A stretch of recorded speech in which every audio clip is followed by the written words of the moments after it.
आवाज दाबला जातो जातोय हो, दाबला जातो आणि दाबणार दुसरं कोण नाही. काय ते बीजेपीची सरकार तेच दाबतात आहे बाकी. आणि पण असं लागतं मला वाटत असेल कारण की आमचा आवाज दाबला जातो, पण कितीही दाबवलं तरी आमचा आवाज दाबणार नाही.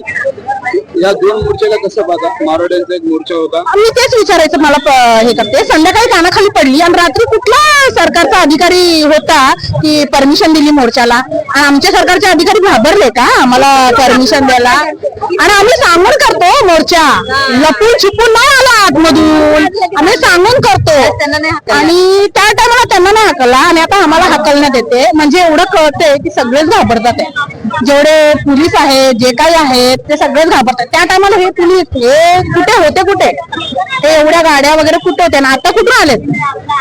भाजपा सरकारचं नाव घेतलं. भाजपा सरकारचं आता म्हणणं आहे की सरकारचा विकास म्हणजे तुमच्या पण विकास होणारच आहे ना. कुठे होता की झाला हो विकास? नाही मिळत आहे. कुठे झाला विकास? मला दाखवा ना विकास कुठे झाला? नाही, उद्योगधंदे नाहीत, काहीच नाही. कुठे झाला विकास? मला कळतच नाही. मला नाही कळून येत आहे.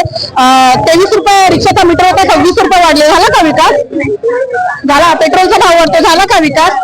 बसीचे तिकीट वाढतात, झाला का विकास? नॉर्मल पब्लिक अरे मोठे मोठे BMW वर फिरतात, त्यांचा विकास होतो. अडाणीचा झाला विकास, अंबानीचा झाला विकास, या सगळ्यांचा विकास होतो. मराठी माणसाचा नाही विकास होत आहे.